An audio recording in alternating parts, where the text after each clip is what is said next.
Moin Khan is from Pakistan. He's been fascinated by motorcycles ever since he can remember, long before he could ride. For post-secondary education, he left Pakistan and attended a school in California in the U.S. Getting there actually is an interesting story in itself. You're going to hear that today. But being from Pakistan, Moin was really taken by how many people he met that knew nothing of Pakistan, or those few that did seem to know something had it completely wrong by his account of growing up there and being a Pakistani. Some people thought there were only camels there and were actually surprised that he could ride a motorcycle. So when his schooling was complete and he was getting ready to go home to Pakistan, he came up with an idea. He would ride a motorcycle on a route home that would allow him to introduce as many people as he could to a Pakistani. He called the project A Different Agenda. He felt it was sort of his small attempt to change the world's view of Pakistan one person at a time. And in the end, Moin was surprised by what his quest accomplished, and so was everyone else, how the whole trip played out. But he also feels that he was proven wrong in such a beautiful way by the people that he met and others that he didn't meet. I'm Jim Martin. This is Adventure Rider Radio. Stay with us. We got a good one for you.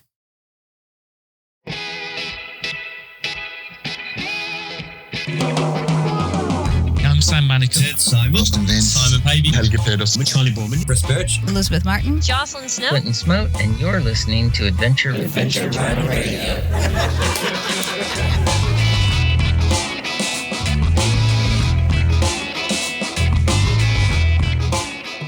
It's wind pressure that powers the Moto Breeze chain oiler. No electrical or vacuum connections. It delivers the oil to a felt pad on your swing arm. No nozzles near your sprockets. 1 ounce of oil gets 1,000 miles or 1,600 kilometers. Get more miles from your chain and sprockets. MotoBreeze.com.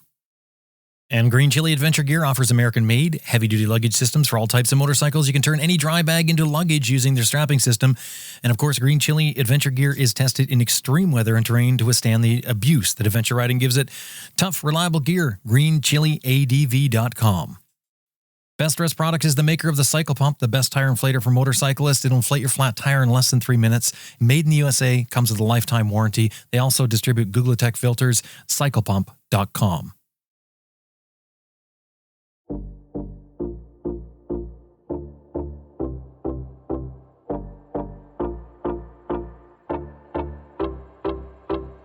Hi, my name is Moin Khan. I live in Lahore, Pakistan, and I love motorcycles. You have a business. I do have a business. Well, it didn't start off as a business. It was just sharing the motorcycle adventure with people who generally don't get a chance to explore or go to new, not so famous, common places. In 2012, I started inviting people over to Pakistan to come check out one of the most misunderstood countries in the world. Growing up here, I didn't think we were misunderstood, but when I went to school in San Francisco, anybody I told I was from Pakistan, I would get questions like, how do you know how to ride a motorcycle so well? Are there roads in Pakistan? We thought there were just camels there. Just stuff like this. And I think over time, I really started enjoying telling people about Pakistan and seeing their reactions. And then when I finished university, I rode my motorcycle from San Francisco to Pakistan. And for the last 12 years, I've been inviting people to come ride Pakistan with me. And that's what you do. Moin, welcome to Adventure Rider Radio. Thank you. It's an honor being on here with you, Jim. Thank you very much. So you live in Pakistan. No, I want to get this right. Pakistan. How do I say it? I think the local pronunciation is Pakistan. However, in the US, most Western European countries, people from there, they call it Pakistan. Both work equally fine. So there's no offense of saying it slightly wrong. Not at all. Not at all. No, it's like, I mean, a lot of, anytime you're talking to somebody in a foreign country, I mean, there's always a, an accent that they can do that is so difficult to do as an outsider. And I often grapple with whether we should even be trying. I mean, you're an outsider. You're not from the country. You don't speak the language, so you won't get the exact sound. Why do we want to try and get the exact sound? I'm not sure if it's really the right thing to do, or if we should just be saying it with our, our country twang. I think you're spot on. Pakistan and India. Pakistan and India was one country about 75 years ago, and we both were colonized by the British. So Pakistan or Pakistan, it doesn't really matter, I think. Right. So when it comes to riding a motorcycle, where'd you pick that up?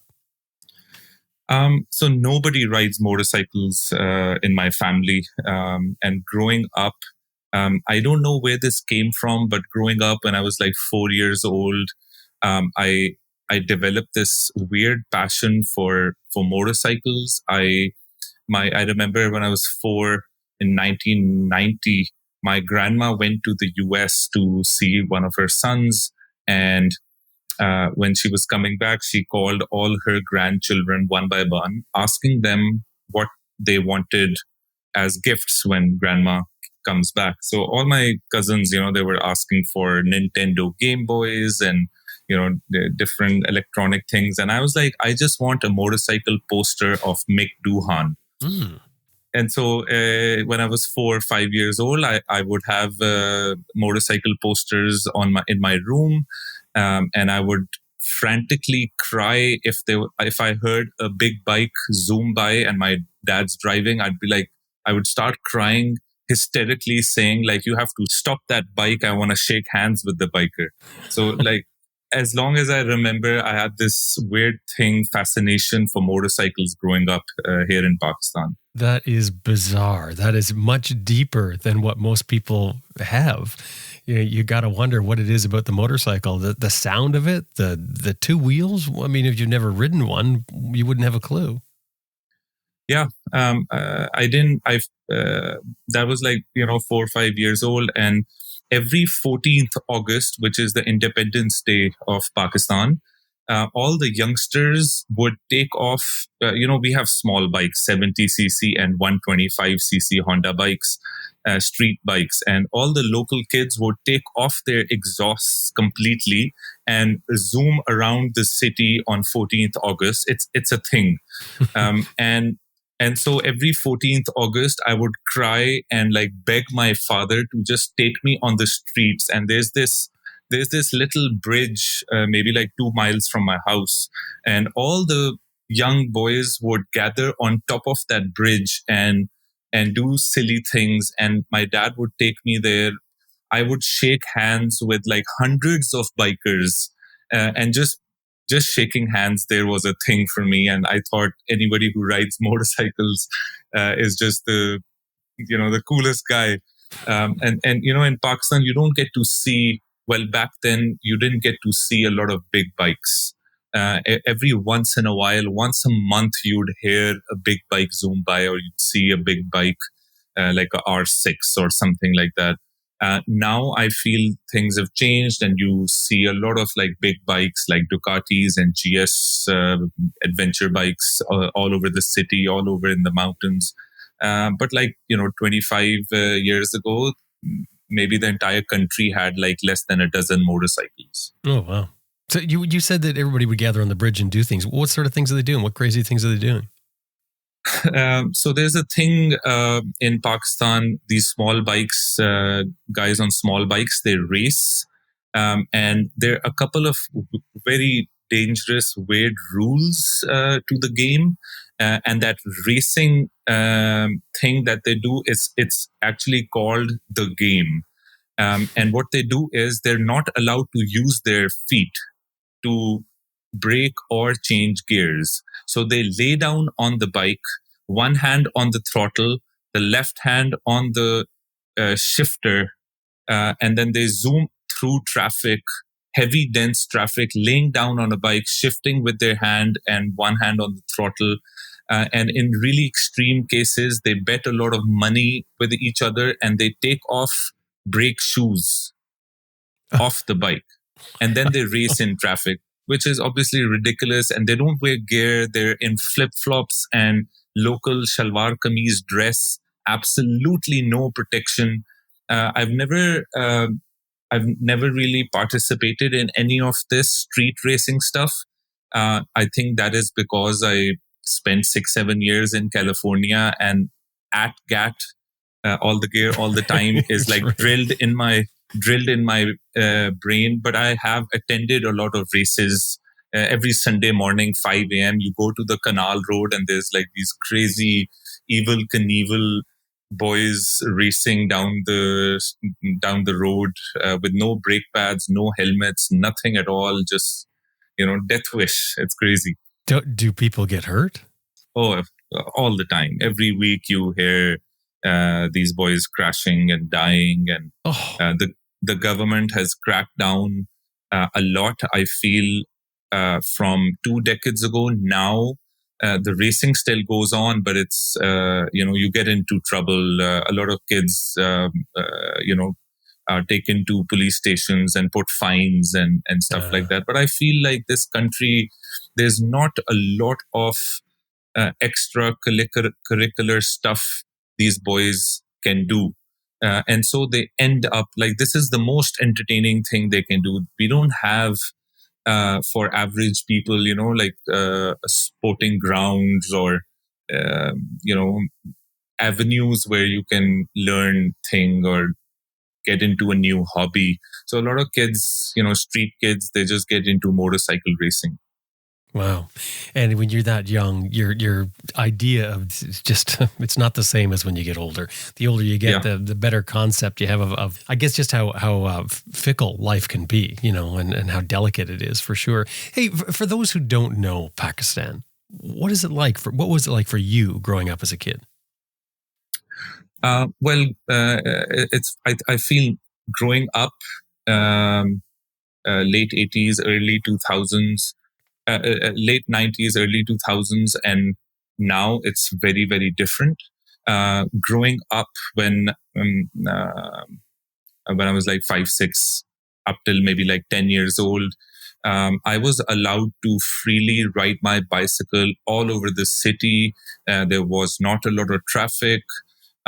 Young kids, a bunch of my cousins at age 8 or 10, we would ride around the city for hours and hours. Compared to now, there's just so much congestion and so much traffic. I feel like my little nephews and nieces, now their parents don't allow them to go out in the street alone. But back then, it was very, very chill. I could, Lahore, my city, is very, very safe. There's pretty much zero crime rate. You can be out in the streets walking in the middle of the night. Nobody will ever come and bug you. So like Pakistan is safe like that, but just the growth of the number of cars on the road in the last 2 decades is astronomical. It's like crazy how the roads have become so busy. Mm-hmm. You were riding around the city. That's your entertainment then, because you said you had no sort of sporting thing set up. It wasn't like you didn't have the community thing set up for kids. That was your entertainment.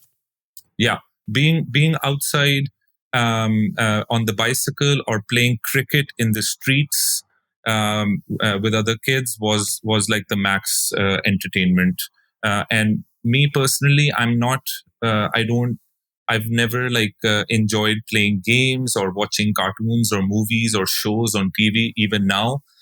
So like growing up, I was very outdoorsy, always playing, making friends with other kids in the neighborhood, and just being outside was my thing. And growing up, I was I was into cycling.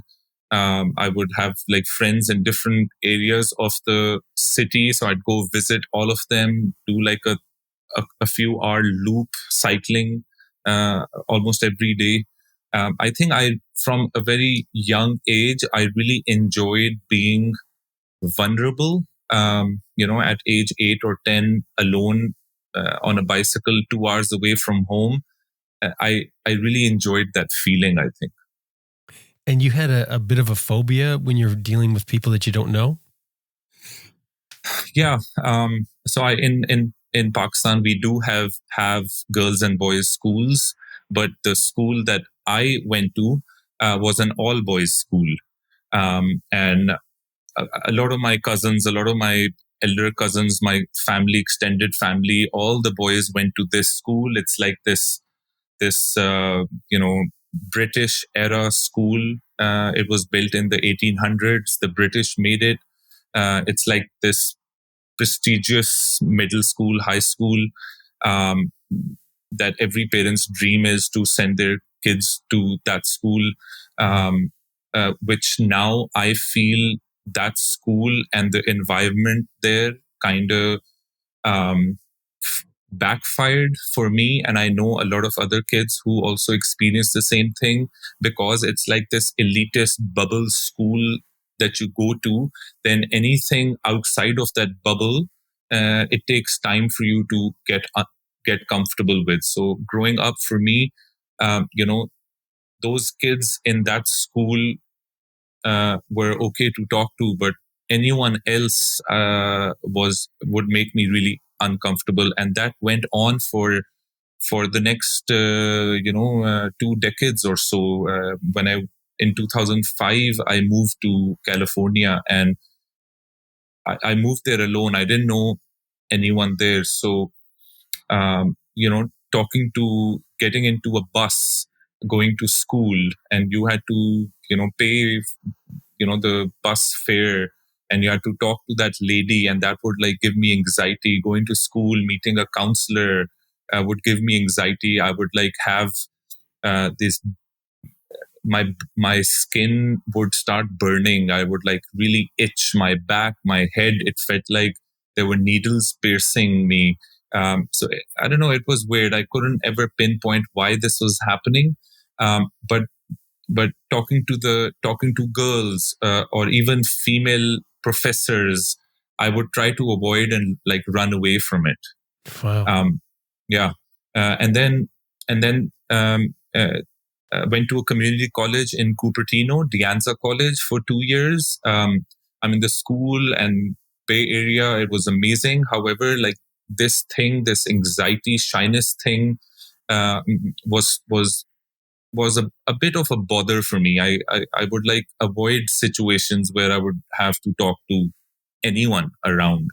But then I transferred to San Francisco State University, and there was this professor named Sherry Sachs, who was a communications class professor. And that one professor, the way she held her class, the way she managed all the students in that class, in 4 months, she transformed me from this shy kid to completely opposite. I would only want to talk to random strangers. And because of that professor, because of that one class I took, this idea popped in to ride the motorcycle back home and meet strangers. And it suddenly made me so comfortable. So I don't know if Sherry Sachs, the communication professor, listens to Adventure Rider Radio, but if she is, I love you. Thank you so much. It's just incredible. I mean, I love hearing a story like that, where somebody in a position like, obviously she puts a lot into what she does and is obviously very good at it, but she's changed your life. Like, that's amazing to think that somebody who has the power to do that actually changes people's lives. It's amazing. Oh, yeah, absolutely. I feel like the education system, although in the US it has issues here and there, however, I feel like American kids are so privileged to have professors that that are not there just to finish their class and go home. A lot of professors actually took time to understand me and cater and help me in places that maybe professors in Pakistan or teachers in Pakistan didn't care or didn't have the mental ability to cater to such students who needed a bit of extra help here and there. So I feel like in San Francisco State University, I had a bunch of professors who went out of their way to help out this Pakistani kid who was really out of place for the first couple of years. Why did you go to California to begin with? So my eldest brother went to San Jose State University, and when he graduated, my parents decided that Moin needs to be taught a lesson, and he needs to be shipped out to the US. And when I got there, my brother came back 2 weeks after, and then I was alone there. Oh, was he supposed to be going back at that time, or did you go early? No, I mean I went like 5 years after him, and I was told. So I don't know. I think like growing up in Pakistan, I was a bit of a spoiled kid. My parents. So over here, nobody really works till they finish school, and after graduation, they do masters, and once they're done with education, then they get into like a job, a paying job. Mm-hmm. However, in the US, when you're like 16 to 18, you have to start working, and you get this responsibilities on you, and you kind of grow up a bit sooner in the US, I feel, than in Pakistan. So I had a very like spoiled life here at home. My parents would like take care of pretty much everything, all the bills, everything, pay for school, pay for everything. So like when I finished school, my parents were like, "You're going to the US," and I cried for days that I did not want to go to the US. I'm okay. I want to go to a university in Pakistan and lead the same lazy, spoiled life that my parents had given me. And then my brother from California called me and said, I've finished school and I'm going to get into a job. So you come here, we'll both live together while you go to school. I will work. And then eventually after you graduate, then we'll move back together. So I had this sense of, safety net that my brother is going to be there. But when I landed there, after like 12 days, he went back to Pakistan and he's like, "Okay, you're on your own." Was that a plan, like to get you there on your own, or did he lose his job? Or? No, he was always planning to move back home, and this was just a trick to bring me there and let me figure out. So, like the day I landed, my dad gave me $500 and a one-way ticket to California. And the next 6-7 years I was there, he didn't send a single dollar to me. So I had to really like quickly grow up and get money, work and save up money to pay bills, to pay the rent, and like normal kids do, But I feel like in Pakistan, that is not how you kind of grow up. Like parents take care of you for so long that you're so spoiled, and it's a little different. Is that all of Pakistan though, or is that just because you came from a privileged family or a better off family?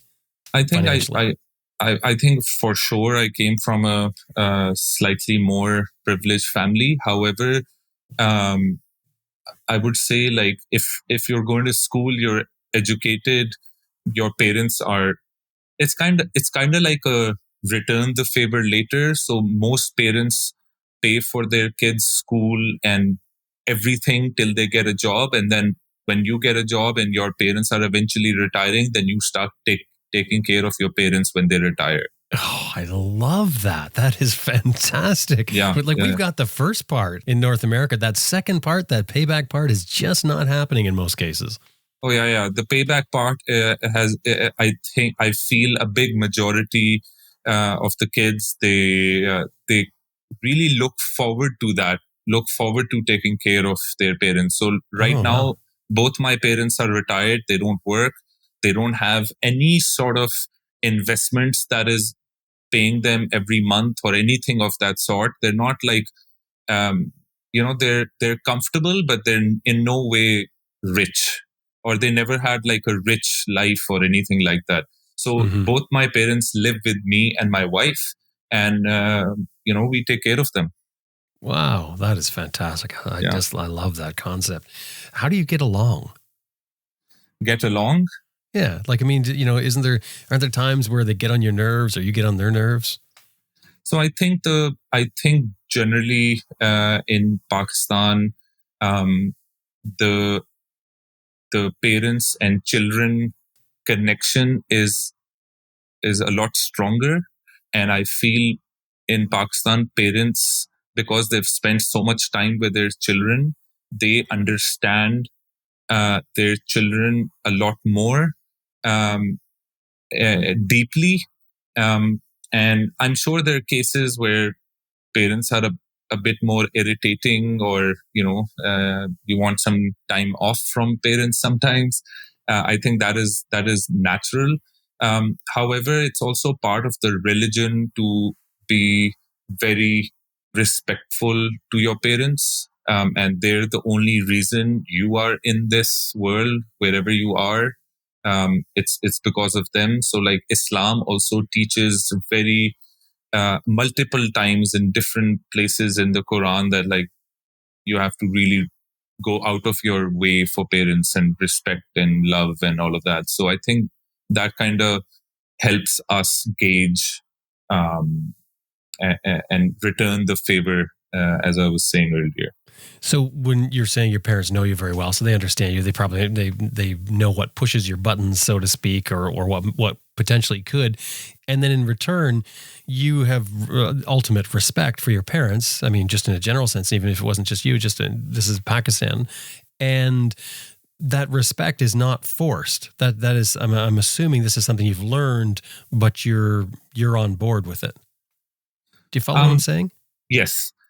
And I think there are a lot of Asian countries who are similar to this. It's not like a thing in Pakistan, but so my wife, her name is Anne. I met her in 2010 in California. She's an American, but her born and raised in the Bay Area. However, her parents are Vietnamese, and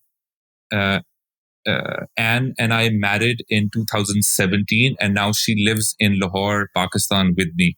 So I've seen how she is with her family, with her parents, and it's very, very similar to the Pakistani culture. So I feel like a lot of Asian family system or family values are a little different to the Western world. Right. I just think, and I hear that. I just think respect is so important. And unfortunately, I think it's something that seems to be slipping away, at least in Western societies, in particular in recent years. And I'm not just talking for the family either. I'm talking for each other as strangers or public at large.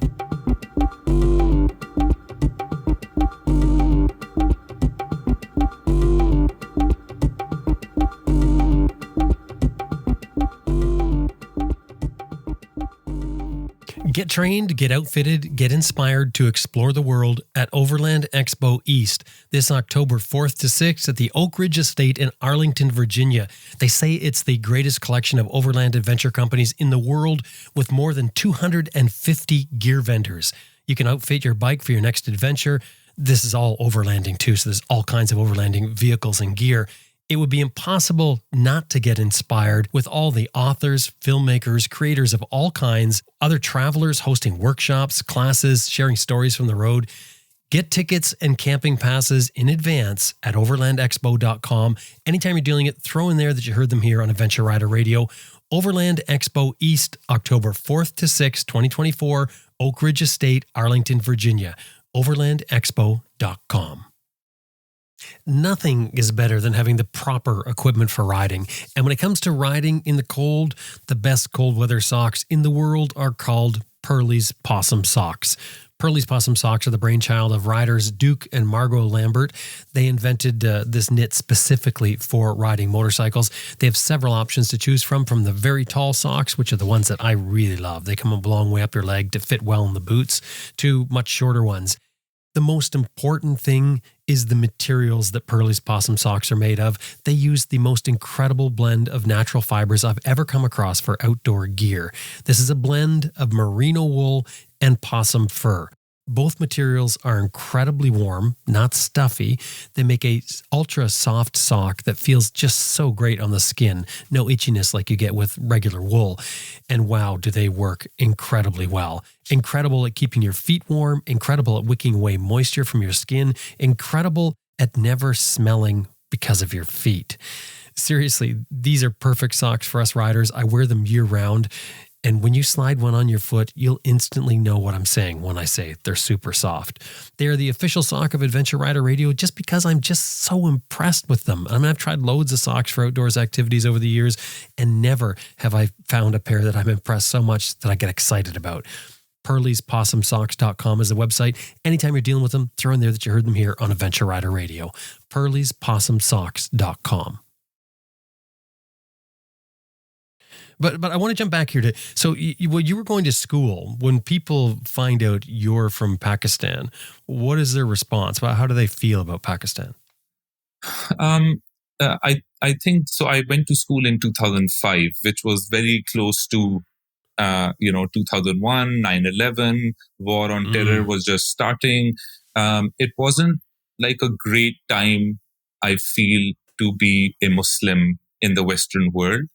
However, I'd like to point out that never once I felt targeted due to racism or any of that while I was in California.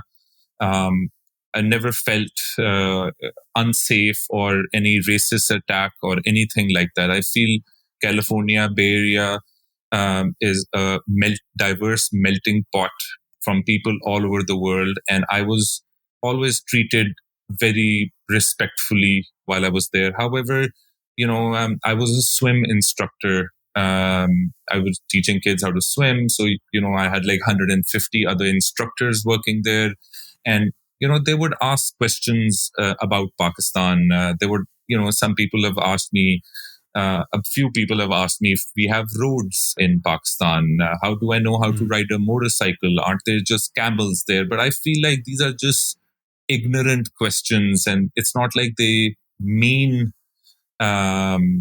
something bad or anything. They're just ignorant about what's going on around the world. And I feel like many Westerners, they're so consumed with their lives around them that they don't even know what's going on in the state next doors or something, let alone at a country which is thousands of miles away. I just think they don't mean something bad from the heart, So, questions like this, questions about Taliban. And I was like, 9/11, Pakistan had nothing to do with 9/11. We were forced to be a part of it when, the Afghanistan all fiasco started. And, during this war on terror, Pakistan hosted 3 million Afghan refugees. We lost 80,000 troops in somebody else's war. We weren't a part of this. And then, Pakistan is in Southeast Asia, not in the Middle East, but,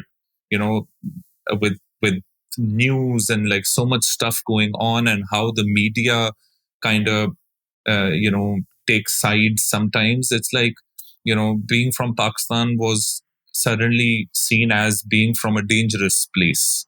However, of course, there's some areas in the south that border with Iran or Afghanistan which are dangerous and you shouldn't go. But 99% of the country is very safe, very, very hospitable people over here. And I truly feel Pakistan is one of the most misunderstood countries in the world. Well, you described what it was like for you to grow up there. You didn't mention anything about having to deal with guns or roadblocks or damage from explosions or anything. You didn't talk about any of that. You didn't mention anything there. But that may be more of the people's concept that you're experiencing when you come to California and you're talking with people. Like the first gunshot I heard was in the Tenderloin district in San Francisco in 2006. The first time I ever saw a desert was the Mojave Desert going to Vegas from the Bay Area.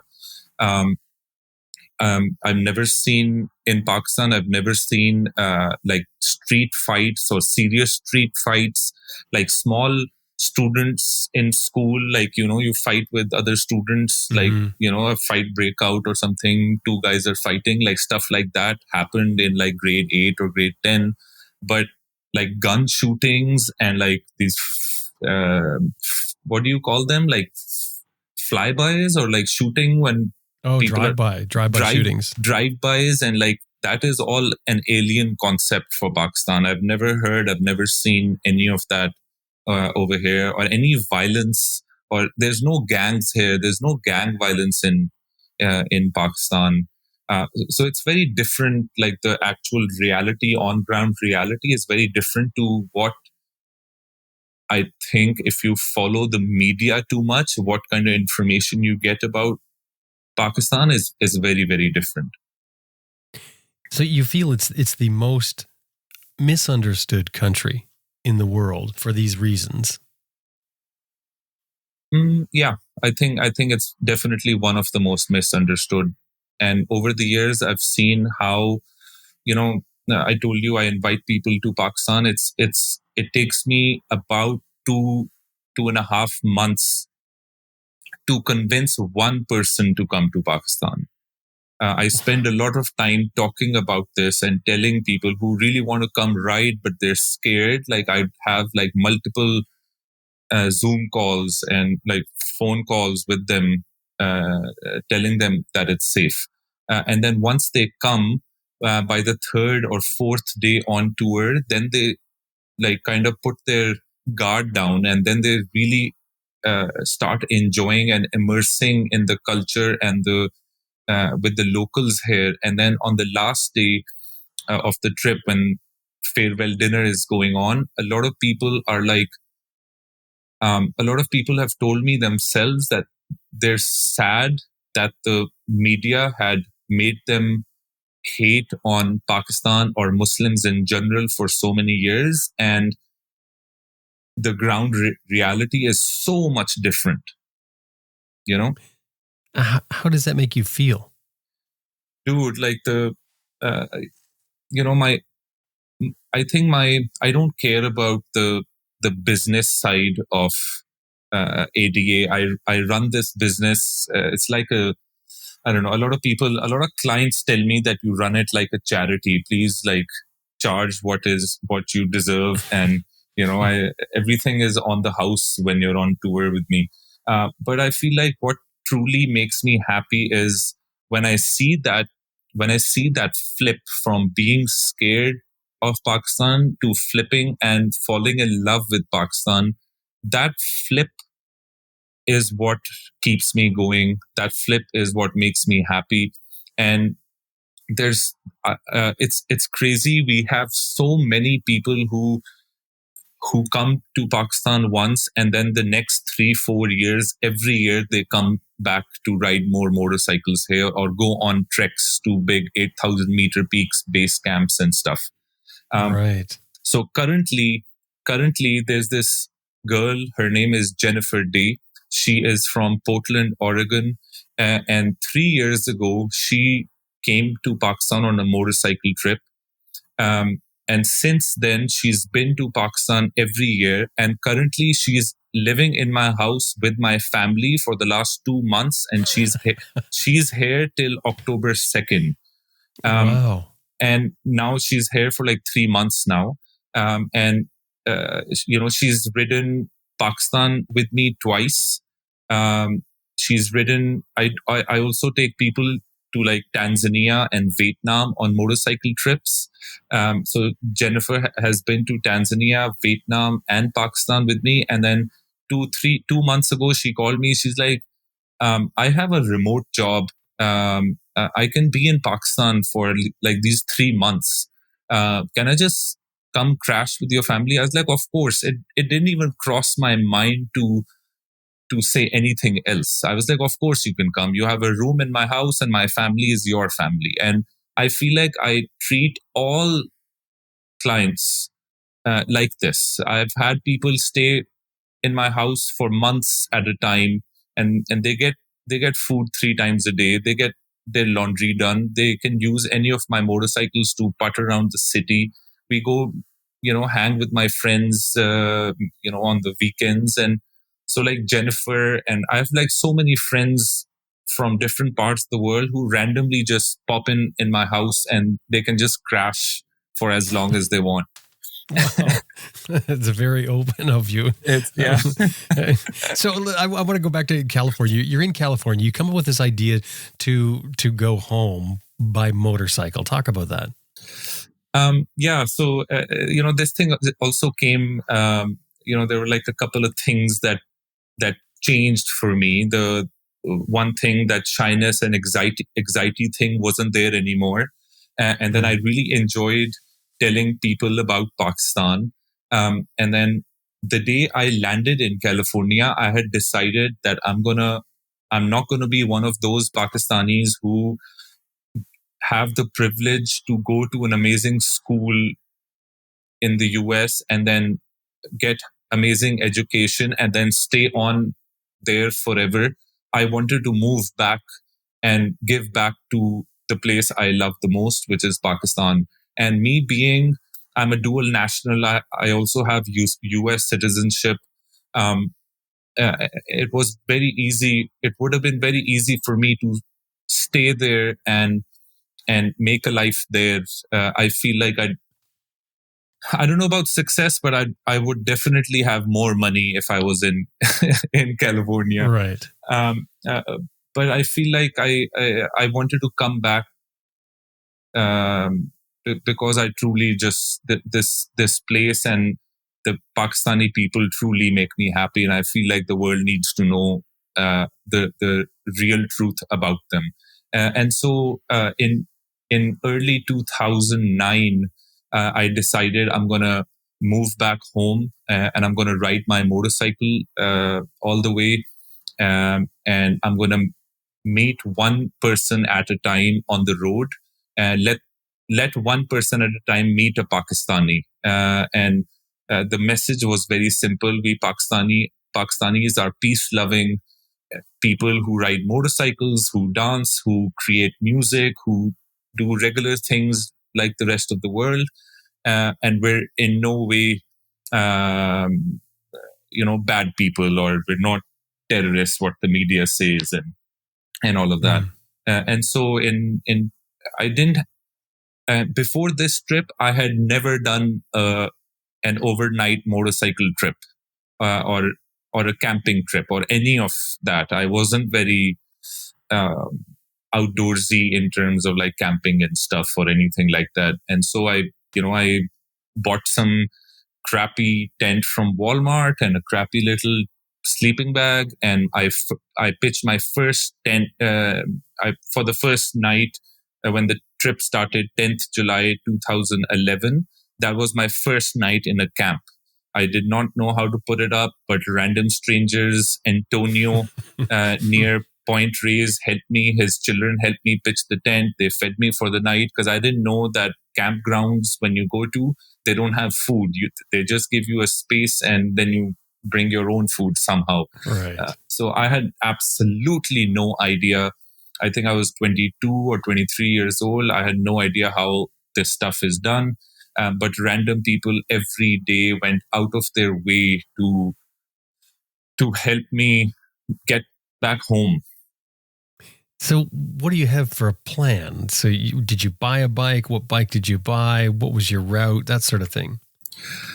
So I, for the last year and a half, I thought the only planning I really needed was the financial bit. And if I have money, I'll somehow make it back home. And after reading a bunch of ride reports on ADV Rider and Horizons Unlimited, it seemed like I needed like $30,000 to go from San Francisco to Pakistan in a span of 3 to 4 months. After working for exactly 18 months, I had 3 different jobs. I was working about 65 hours a week between 3 jobs. I let go of my apartment. I was sleeping at some friend's house, at some friend's garage, at a cousin's house, at some family member's house. I would just move around. And then I sold my TV, my clothes at a thrift store. I sold everything I owned. And then even then I felt like I wasn't saving enough money. So for the last 14 months, I ate boiled rice and ketchup to save money for this trip.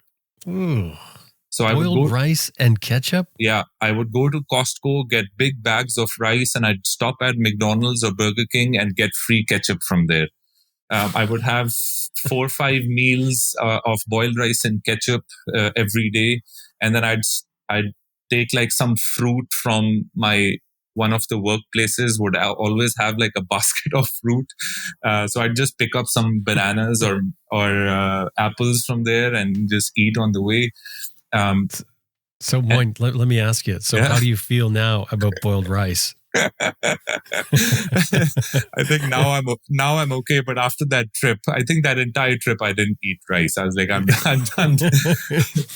You just couldn't stand it. I'm sure for a while. Yeah. So the trip ended up being 6 months long. I had saved $12,000. I left home with $12,000. The motorcycle I had was a old 2002 CBR 600 F4i, like a sporty bike. Mm-hmm. I had never ridden off-road before. So that's all I had. I remember that F4i had these custom expensive rear sets, which I sold right before the trip. It had a Corbin seat that I sold right before the trip to save up more money. And I thought all this comfort stuff is not for me. I just want money for gas so I can get home. So I left home with $12,000, my plan was to make the trip 3 months, but I crashed in Romania. I was in the hospital for a month and a half. So the trip became 6 months long, but somehow magically I made it.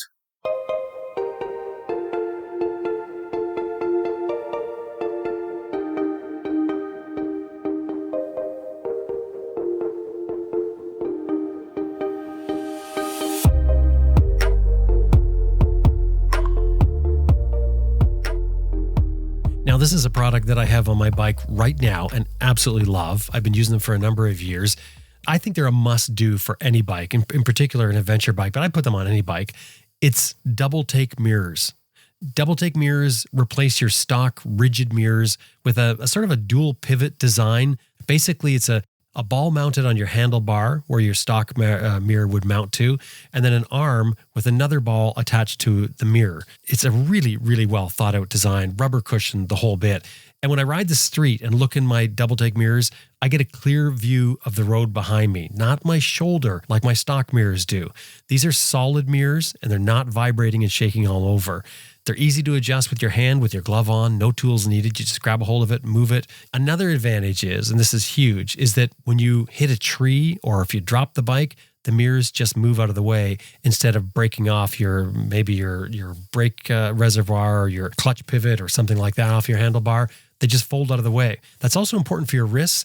So when the bike goes down, your wrist isn't caught between an immovable mirror shaft and your handlebar, the way your stock ones are made. So to me, that's safety, and that's well worth it.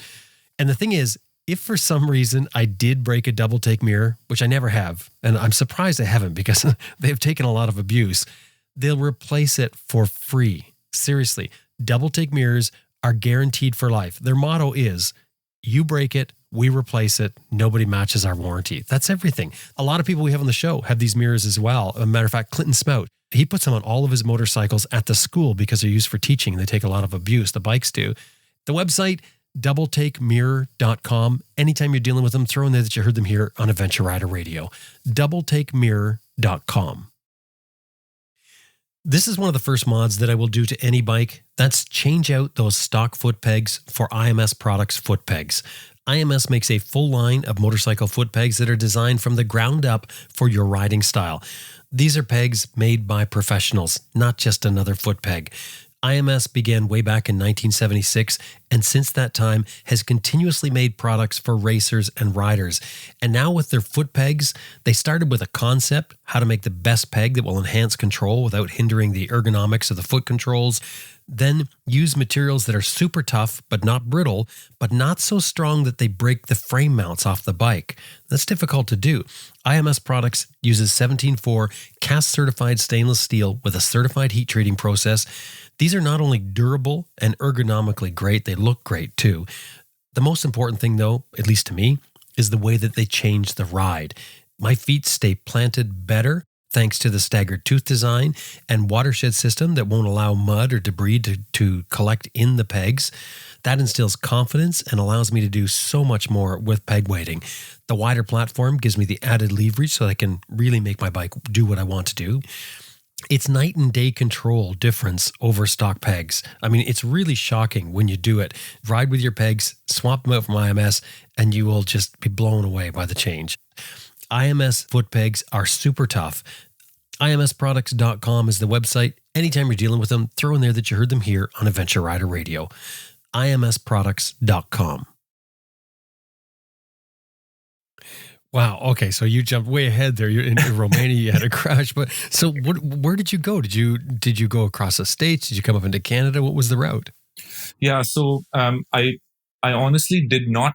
I forgot about the planning part, the route part.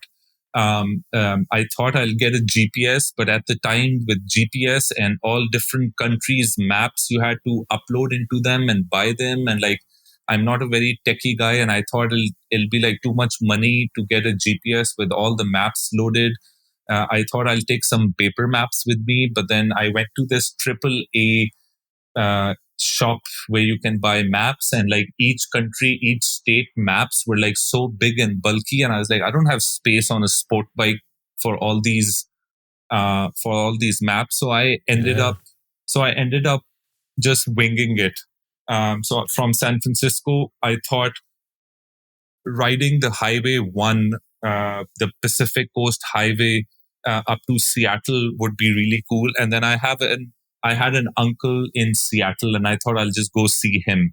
And then from there, I went to Vancouver, spent 2 days in the Rockies, 3 days riding motorcycles around British Columbia.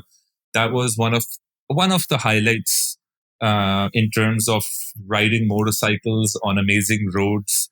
Mm-hmm. I love British Columbia. And from there, I rode the Canadian Highway 1 from Vancouver through Revelstoke, Banff National Park, all the way to Calgary. Then I stopped in Calgary for like 2 days because it suddenly got really flat and boring. And then somebody in Calgary said, from here all the way to Toronto is really boring. Just go down south. And so I crossed into Montana, and then I went through Yellowstone National Park. Every day, like some random stranger would say, oh, if you don't go there, then you should definitely go there. So in Canada, I found this guy, Phil, on a gas station near New Denver, and he took me down to Caslow. I spent a night with him and his family, and then the next day I took the longest free ferry ride over Lake Kootenay all the way to Inverness. And this was like a 4-day detour that a random stranger in Revelstoke National Park said, you need to check out these roads. It's amazing. And it was a 4-day detour that I took. And then I was back in Revelstoke 4 days later. So like random strangers would tell me where to go, and I would just follow that. So after like Montana, I went all the way to Chicago, through Detroit to Windsor, Canada, from Canada, Windsor to Toronto, and then Toronto to New York. And I shipped the bike from New York to north of Germany, very close to Hamburg. There's a small port town called Bremerhaven. That's where I shipped the bike. Via ship? Via ship, yeah. And then it took 3 weeks to get there. And after shipping the bike, I was like, okay, where do I stay for 3 weeks where I don't have to spend so much money? Because living in New York is going to be too expensive. And that's when I found out that one of my cousins was going to Warwick University for law school, about an hour north of London. So I called him and I said, I'm coming over. So I flew to him for 3 weeks. He paid for my food and housing and everything. And then I got an email that your bike is ready for pickup in Germany. So I then went to Germany, picked up the bike. And then from Germany, I went from Hamburg, Berlin, Prague, Czech Republic, down into the Swiss, Italian, Austrian Alps for about 2.5 weeks. And then took the scenic route all the way down to Nice. From Nice, I took that Italian Riviera down to Pisa, Rome, Bologna, into Slovenia, Ljubljana, then Budapest, Hungary, Bratislava, Slovakia, back into Vienna, then crossed Budapest into Romania. And my first day in Romania, I went head on in a car. The impact was about 200 Ks. I broke my shoulder, 5 ribs in my back, and then I spent 45 days in the hospital. Oh, man. You say the impact is of both vehicles traveling at 100 kilometers an hour, roughly? Yes, 100. Yeah, the impact was at 220. Man, yeah. wow, you're lucky. You're lucky that you came out of that all right in the end. I mean, so you healed completely from it? Yeah, I think I feel like anybody who rides motorcycles knows that this will happen and can happen. And whenever there's like a crash like this, if you live to tell the tale, you're a very, very lucky man. And I was wearing too much gear, and I feel like there's nothing such as too much gear. Boots and helmet and back. What do you mean you're wearing too much gear?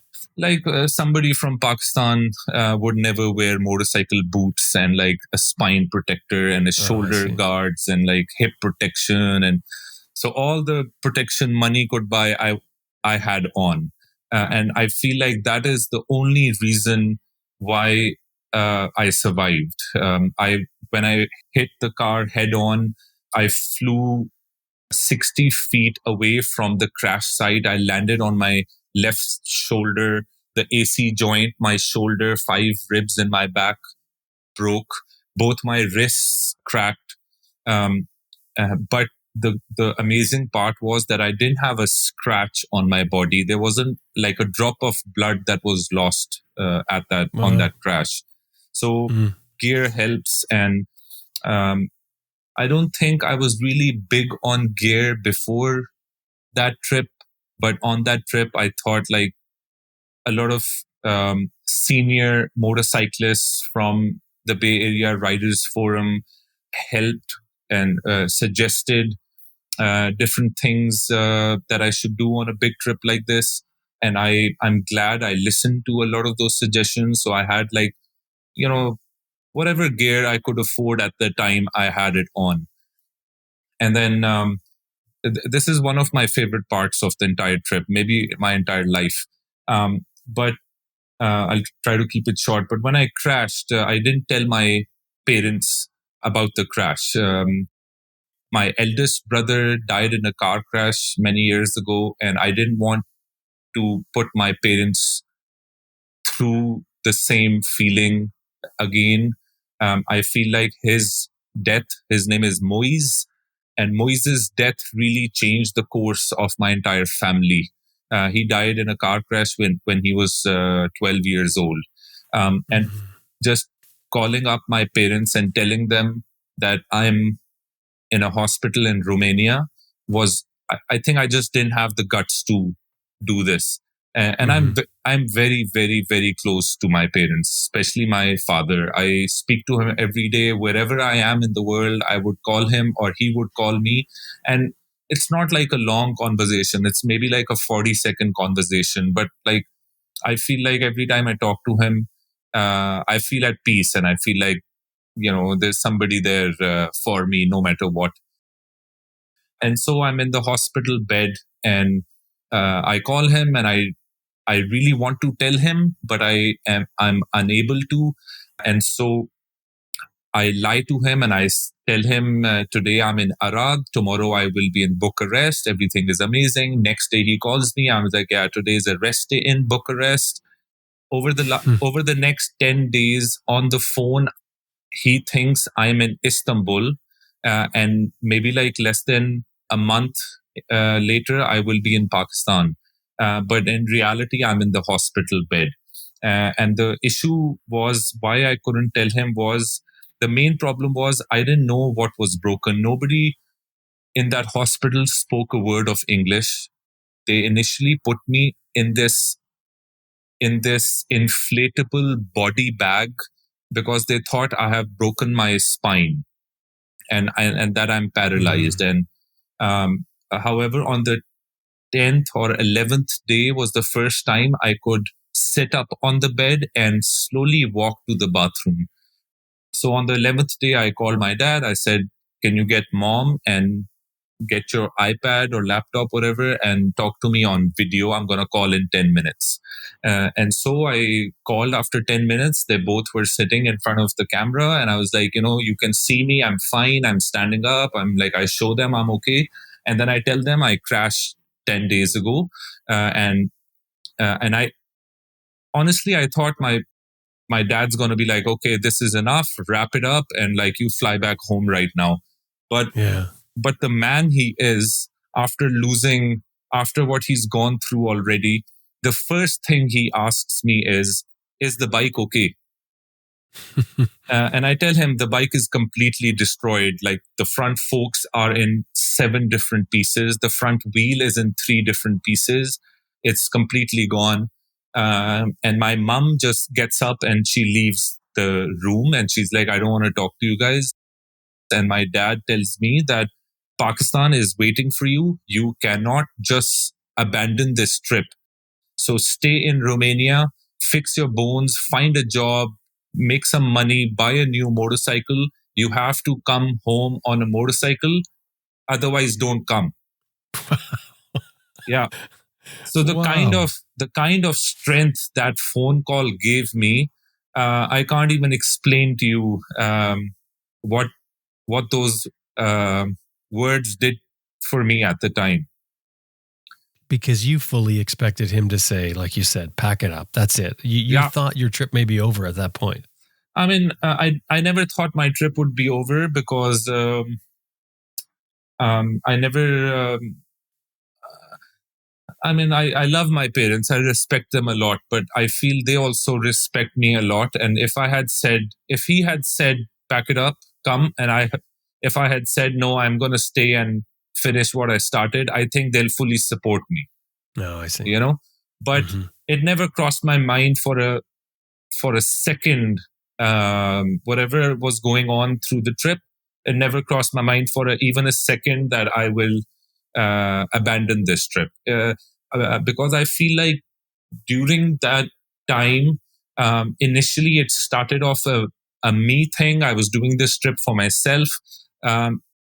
But slowly, gradually, it felt like it was more for Pakistan and than just me. And then the Pakistani media picked up this story, and every day at prime time, 9 p.m. news, they would tell where I was and how everything was going. Like every day at like prime time news, they discuss me in the news on all the channels, and they're like, Moin is here, everything's okay. He's coming to Pakistan. So it felt like the entire country was kind of rooting for me to finish the ride. And where were they getting their information from? Oh, my my Facebook page. Right. And then I think, sorry to cut you off, but like I think it really blew up when BBC interviewed me in the hospital in Romania. That's when it kind of became, I don't know, official for some people. For me, it was official when I started. When I was eating boiled rice and ketchup, it was pretty damn official for me. But like for a lot of people, I feel like, oh, BBC interviewed, and then all the Pakistani news outlets would start calling me, and I'd do like set up some interviews with them. But now the social media stuff is on a very different scale. I wasn't like, it wasn't anything like, I don't I never had like 10 million views or anything like that. It was just like the new local news and news channels in Pakistan were somehow got interested into this, Yeah. Wow, that's so you've got the motivation to go to get on a bike again, heal, but you've got to get a job and you've got to save money. And how did that work out? Yeah. So initially, my plan was to fix my self as soon as possible, and I don't think this bike is fixable. So I was thinking maybe I'll buy an old cheap motorcycle or a scooter and ride that from Romania to Pakistan. But something. So on that trip, every day, weird stuff would happen. Um, Weird stuff would happen that I don't have to this day. I don't have an explanation to a lot of those things. And you know how this trip kind of started to let the world meet a Pakistani and maybe remove some of the stereotypes that people might have in the West about Muslims or Pakistan by meeting them one on one. Somehow I thought the world hates Muslims and Pakistanis and I'm going to go on this trip. But I was proven wrong in an epic way, I feel. So when I crashed after like the 10th day, 11th day, I told my parents and then I put it on social media that the trip is on hold. I'm in Romania in a hospital. Everything's okay. I'll be back soon. That's when there's this woman from the Bay Area, did not know her, hadn't spoken to her ever, hadn't met her ever. Her name is Gwen Fitzsimmons. I got a random email from her saying, we were rooting for you to finish the ride. I'm sorry about this, but tell me what's broken on the bike. And so on the 12th, 11th day, I went to the police station to check out my bike. I took pictures of everything that was broken, detailed video of everything, and I sent it to Gwen. And I think about 3 weeks later, 2 big boxes of parts came from California. And this is an old motorcycle. You can't buy new parts for this bike. So random strangers started taking parts of their bikes, the same model year, CBR 600 F4i 2002. So they took out forks, the front wheel, the fuel tank, the exhaust, like 2 big boxes of parts came from California. The front brake master cylinder with cables, rotors, pads, the whole front brake system came from Poland. The exhaust manifold, some stranger sent from Bulgaria. The radiator was donated by the Romanian Motorcycle Stunt Association. I got parts donated to me from 5 different countries, and I have absolutely no idea who these people are. They just randomly started sending parts to me. They would email me, what do you want? I have the same bike. I'll send it to you and I'll figure out a way to get. So people sent like parts to me and each part, they would write notes on it. On the fuel tank, I remember this guy wrote, I'd love to see you finish the ride on the same bike. Here's the fuel tank. Here's my fuel tank for you. Love, Eduardo. He was from somewhere like Middle America somewhere. He shipped that tank to me. And then while I was in the hospital, I got an email from a motorcycle mechanic in Bucharest, the capital of Romania. And he's like, if you need help with the bike, let me know. So 2 weeks later, when I was out of the hospital and I could move a bit more, I took all the parts and the bike to his shop, and he shut down his shop for 3 full days. And he worked on my bike for 15 hours each day. He wouldn't let me pay for breakfast, lunch, or dinner. He took me in like like he knew me for years, or I was his brother from another mother, or something. I don't know. But he brought my bike back to life. Maybe I helped him maybe like 5%. 95% was him and he shut down his shop. Every few minutes, some biker would come and say, "I need this done to my bike. I need this done to my bike." And Surin Aksa from Bucharest was like, "My shop is closed till Moin leaves Romania." So the next 3 days, he built the bike. 10th October, I crashed, and 1st December 2011 was when the bike was ready, and 2nd December I left Bucharest. I was back on the bike. Did that change your thought process about what you thought about? I mean, because you said that you thought people, around the world would hate Muslims and Pakistanis. That changed that for you? I think. I mean, I think like it didn't really just change for me. It like kind of changed the trajectory of how I thought these things work. I was so wrong, and I feel like I was proven wrong in such a beautiful way. And it wasn't just this one incident where people came to help. Remember, I was saying I went into Montana. There's like this small town somewhere over there, Billings. And I remember I was standing outside some shop trying to use some cafe or something, McDonald's. I don't remember exactly, but I was trying to use some internet there. It was like my, 10th day, 12th day or something on the ride.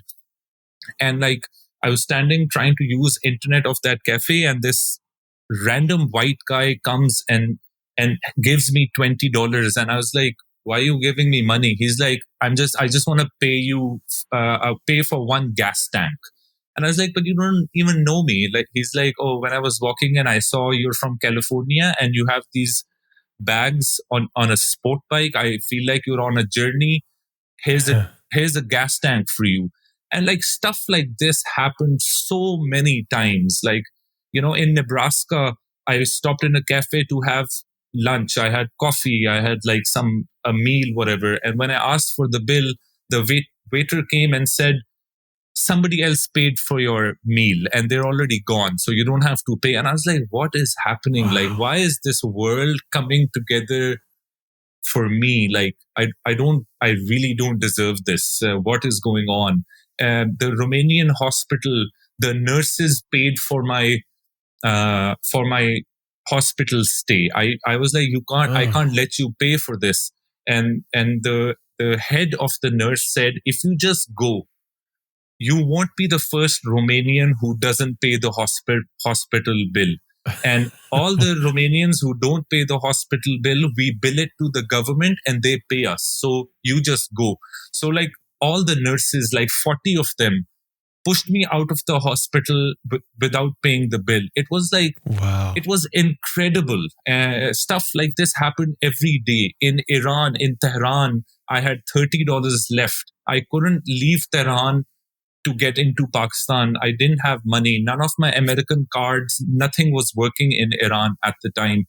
And this random stranger emailed me and next morning came and gave me $500. And I used that money to get home.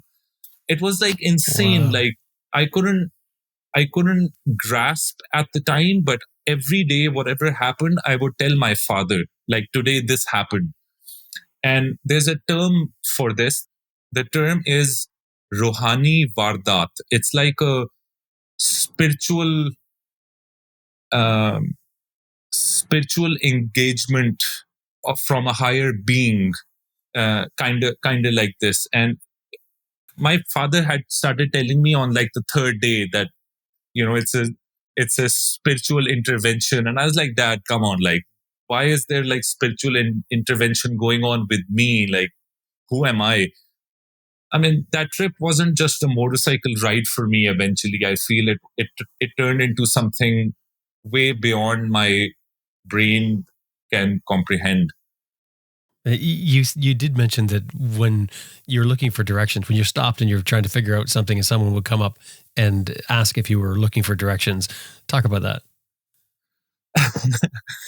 it became a funny thing for me. I had a California plate. I'd be in Vancouver. I'd be in Calgary, and sometimes I'm sitting on the bike with my helmet on, trying to steal Starbucks or McDonald's internet or something. And too many times people came and said, like, do you need help? Are you looking for directions? I was like, yeah, I am looking for directions, actually. Can you help me?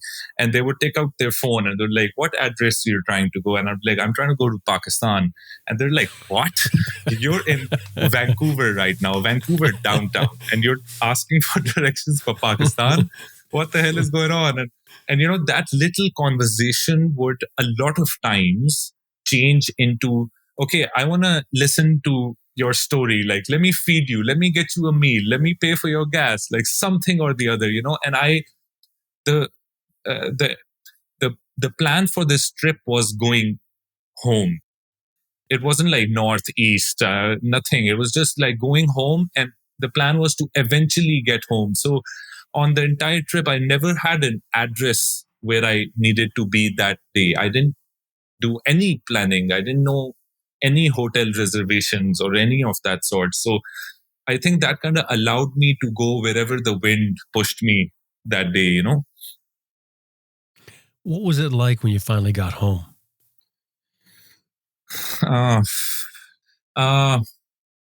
I think it was, obviously a bunch of emotions running through my head and my body at the time. Paint the scene. What was it like when you rode up? Well, so there's a motorcycle car club called Park Wheels in Pakistan. It's pretty big in Pakistan. And they have like classified ads, and they do like little things, car shows and stuff like that. So the owner of Park Wheels, Sunil Bhai, he messaged me. He was like, you're coming and we'd like to do a little get together when you enter Lahore. Do you think you'll have time and you'll come meet us? Car bike enthusiasts for like an hour. And I was like, of course, I'd love to. And so I entered Pakistan through the southern border that borders with Iran. And then the first big town is like 15 hours away, Quetta. When I reached Quetta, when I entered Quetta, there was like, 30 news channels with huge cameras. And I was like, that was the first shock that I received. I was like, what is going on? But then that kind of like, then I went to Karachi, even south of that. Karachi is like a big town, big city, one of the biggest cities of Pakistan. And I did some like, this TV stuff over there for like 2-3 days. And then I started my journey to Lahore, which was about 18 hours from Karachi. So it took me like 2-3 days to get to Lahore. I would ride, and every city I crossed, like random bikers would join me. So I left Karachi alone, and when I got to Lahore, I had about 35-40 bikers just riding with me to Lahore. And then I think I was like crying in my helmet, entering Lahore, my birthplace, my passion, my love, my everything. The city is amazing. And then there were more, maybe like another 50 to 80 bikers at the entrance of Lahore, and then they were taking me to this big expo center where all the big exhibitions are held and stuff like this. And so we'd ride into the parking lot. It was insane. There was like 5,000 people there. A lot of maybe like 4,000 was just my family. But there were like a ton of people there. And then suddenly I see somebody like from the Park Wheels company. They're like, can you come here, step aside? I want you to meet somebody. And the president of the country had come to receive me there. Yeah. Wow. And I was like, what the hell is going on? I had absolutely no idea. I thought there'll be like a few bikers we'll meet and have like a cup of coffee or something, then I'll go home. But like, yeah, the president of the country, he's currently he's also the president of the country, Prime Minister Shehbaz Sharif. He came to receive me, and like all the official government stuff, and like I don't really care about that stuff, but yeah. So I spoke, just a quick thank you to everyone, and had some chai, coffee with these people, and hung out with the bikers of Lahore for the first time ever. And then I think I spent like 2 hours there, and then I went home.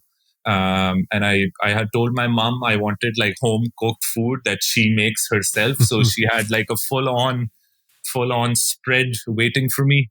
And a bunch of my close friends came home, and we we sat sat at my home. I was answering a lot of questions that day, I remember. Wow, that's amazing. So your prime minister is there to meet you. Now, is that because you did mention the whole country sort of is seeing what's going on through the news, etc. Does the whole country at that point see it as like you're on a mission for Pakistan? Oh yeah. That kind of turned into that. I think people were pretty. This was 2011, 31st December, New Year Eve. I entered Lahore, and I feel like the last 10 years at that point, the last 10 years were pretty rough times for Pakistan. And on our east side is India. India and Pakistan don't get along. We've had a few different wars over the last 70 years. On the west side is Afghanistan, who we got along forever till the war on terror started. So we're like kind of squeezed into two countries that we don't really get along. And Iran is in the south. That we get along, but we don't really care about much. Iran has so many sanctions on them forever, and it's not an international player anyway. And I feel like the entire nation was kind of clogged up and fed up with this war on terror going on in our neighborhood that has a lot of like negativity and reflect on our side of the border. And we were losing like so many troops helping the war on terror from the American side. We were allies. I don't know much about this political stuff, and I don't like talking about it either. But we were going through troubled times, and I feel like the Pakistani people saw that there was this little kid who was riding around, these random countries most have not even heard about, and just posting about interactions with random strangers from different countries. And I think they resonated with the idea and kind of enjoyed and followed the journey along. It was kind of like that. That's incredible. So now, since all this happened, you now have a company you call A Different Agenda, ADA, where you kind of have a mission for that as well. Can you talk about that? Yeah. So A Different Agenda basically started in 2011. That motorcycle ride from San Francisco to Pakistan, I named it A Different Agenda. Oh, while you were on the trip? Maybe like 10 days before the trip started. And I made a Facebook page with the name A Different Agenda, where I thought I'll just post pictures of me riding motorcycles and meeting people and some write-ups of what we're talking about and stuff like that. Right. And what does A Different Agenda mean at that point? A Different Agenda just meant the agenda was simple, letting the world meet a Pakistani in person, one person at a time, and removing some stereotypes. And there was no other agenda. The agenda was pretty simple and straightforward. I just wanted the world to know that we Pakistanis are peace-loving, just like them, just like everyone else. We're not anything special. We're not anything worse. We're just regular people who do regular things. And so in 2011, 10th July, the trip started. 2011, 31st December, the trip ended. And then I was home for a few months, and I felt like, and I had no other plans for a different agenda. I had no idea what I was doing, where I was going. It was just that trip was done. And then I was sitting at home contemplating, do I apply for a job in a bank and spend the rest of my life in a bank in front of a computer? Or what do I do? But, I feel like if the travel bug is real. And if you have ever traveled alone for a slightly longer time period, that bug bites you in a different way. So in Lahore for a few months, and I was like, I talk about Pakistan so much that this is an amazing country, blah, blah, blah, but I really haven't explored Pakistan myself. And so near Lahore, there's this place where you can, old motorcycles are being sold. So I went there, I picked up a 1962 Vespa scooter for $80. I painted it yellow. I rebuilt the engine and some suspension parts and brake parts, and then in the summer of 2012 July, I went to explore Pakistan's northern mountains for the first time. I rode that bike for a month, that Vespa scooter for a month, through some of the biggest mountain ranges in the world, the Hindu Kush, the Karakoram, and the Himalayas. And those 30 days in the mountains on a Vespa scooter, I really got to experience the local hospitality of different areas. Pretty much each district, each town has its own language, its own food, its own music, its own culture, and it's very unique from like 100 miles away. That village is completely different, and the music, food, culture, religion, there's so many like varieties, and exploring those, I felt like I truly fell in love with Pakistan on that Vespa scooter trip. And then many places I went, people would come and ask me, like, what are you riding? Is this like a brand new motorcycle? They'd never seen a Vespa scooter up in the mountains. Made a bunch of friends, got in trouble many times with the scooter being broken or the rear wheel flying off while riding, the engine dropping. Random people would help.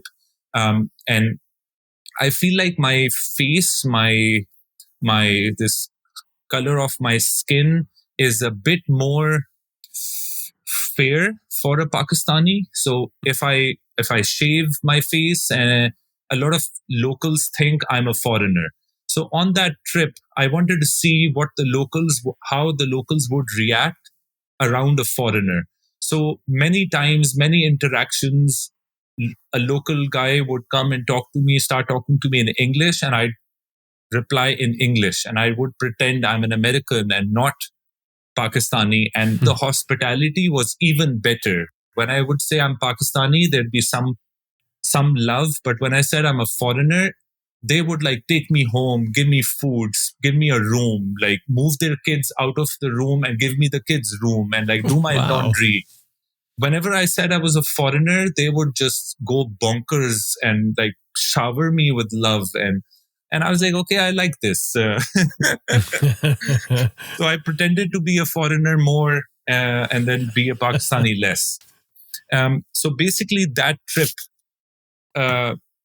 helped me figure out what I wanted to do in life. But I still couldn't pinpoint what I truly wanted to do.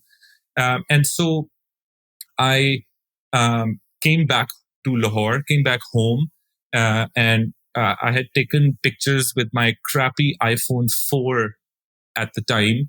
And I posted pictures on my social media stuff and like some Facebook stuff and some motorcycle forums from the Bay Area that I was a part of. I posted some, scooter pictures and Pakistan pictures and some write-ups and stories. And then random people from those forums were like, Pakistan seems cool. Can we come ride it?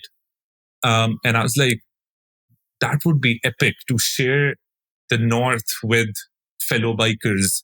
And so I went to this local company that made motorcycles in Pakistan. I said, I have like 5 friends coming to ride motorcycles with me. Can you please let me borrow some bikes? And they're like, will you post like good things about our bikes? I was like, of course I'll post good things. So they gave me bikes. And then I went to like a couple other companies, got some money for accommodation and food. And then first group flew to Pakistan. And the only thing they paid was their airfare. Once they landed in Pakistan, till they left after 21 days, everything was paid for, arranged one way or the other.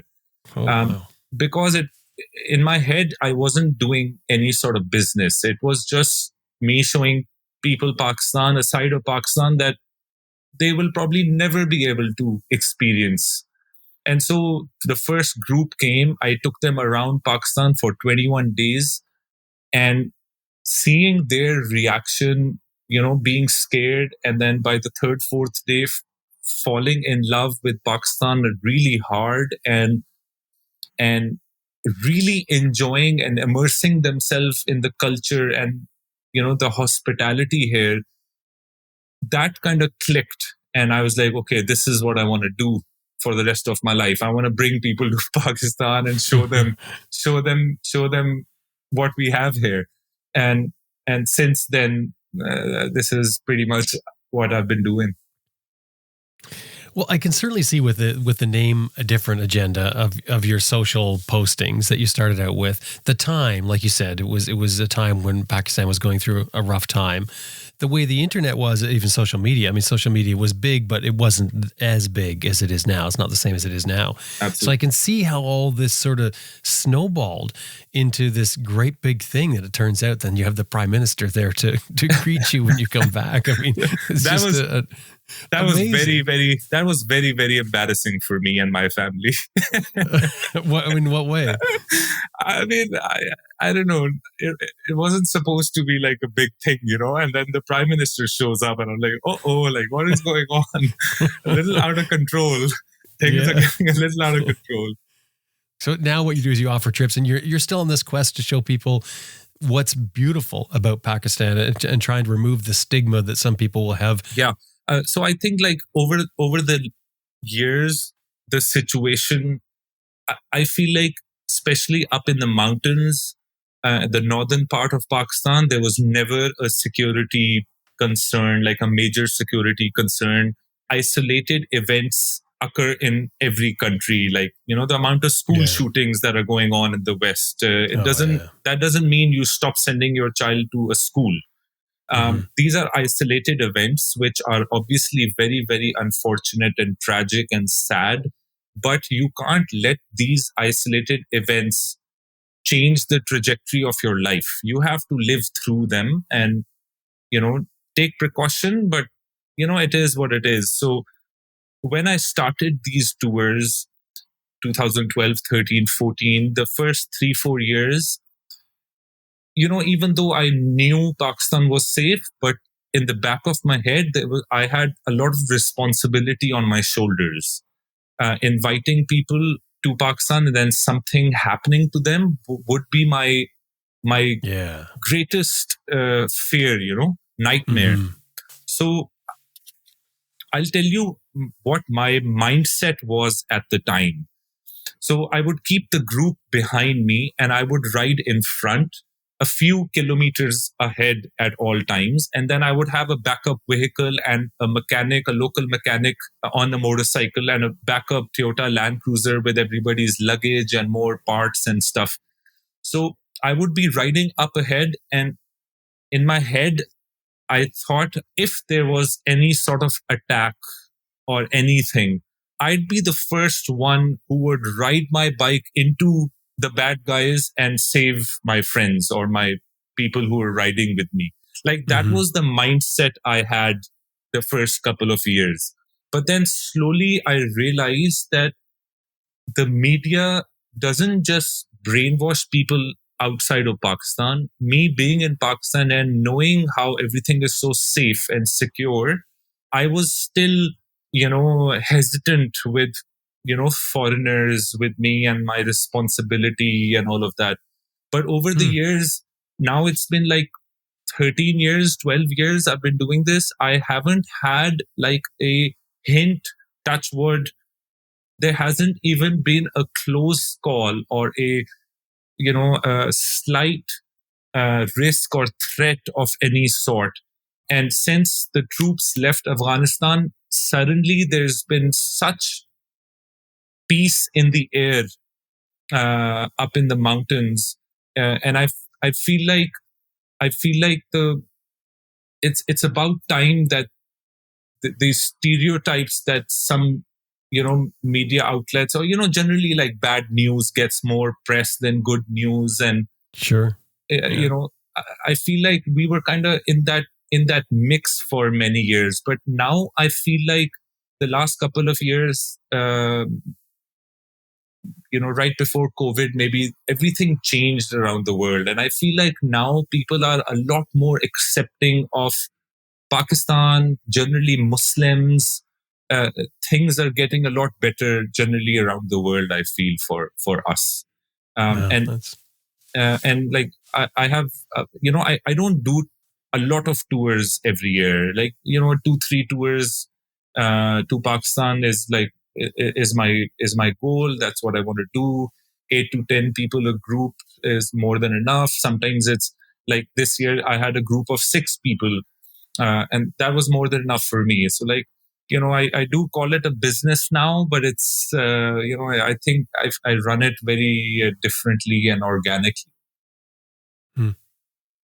Well, as far as the news goes, I mean, the thing is with news is, and I always like to point this out when we talk about how the news, paints a picture. They go after what we all want to watch. They run after the car wrecks, basically. And that's what people want to see on the news. They want to see the tragedy. And when they throw names like a country that is so far away from, like, for instance, the Western world here, and as you said, many times you don't know what's happening in the next state or province, or you don't really care, and you just hear this country thrown out there, you think, oh, the country is scary. I mean, how many times do you hear people refer to Africa as if it's a country? You're painting all of Africa as Africa's dangerous, or Africa's this, or Africa's that. It's, it's a big area with a lot of countries. It's just so easy to not even try and sort of pick up the wrong impression of a place. I mean, it's great, Moin, that you're out there really letting people know just how beautiful Pakistan is and how safe it can be. And I mean, all the things that you're trying to do. I think it's great. Thank you. Yeah, I feel like just my 2 cents while I live on this planet, the little I can do, it makes me happy. Moin, thanks so much for taking the time to share your story. I really appreciate it. Thank you, Jim. Thank you for your time.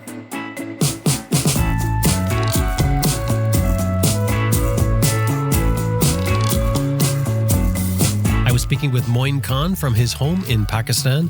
His website is adifferentagenda.com. Now, we've got some photos from Moin's adventures that he told us about here, all in the show notes for this episode on our website, adventureriderradio.com, as well as a link to Moin's.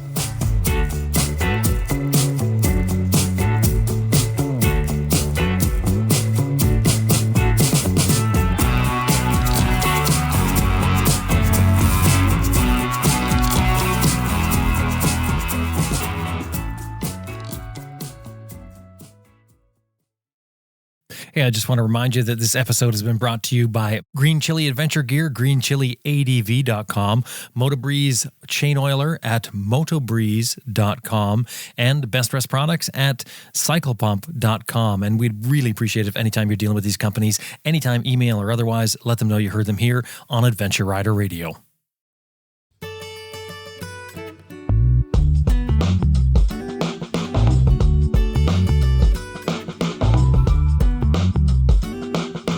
Well, that about wraps up another episode of Adventure Rider Radio, and we sure hope you enjoyed listening to it as much as we did making it. Special thanks to our producer, Elizabeth Martin, and you, of course, thank you very much for being a part of it by listening to the show.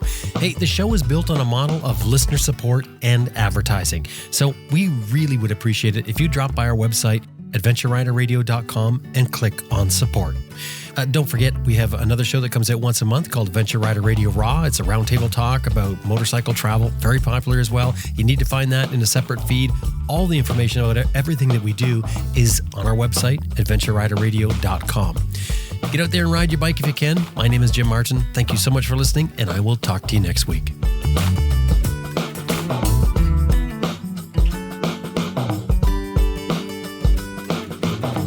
This is Dave Barr, and you're listening to Adventure Rider Radio.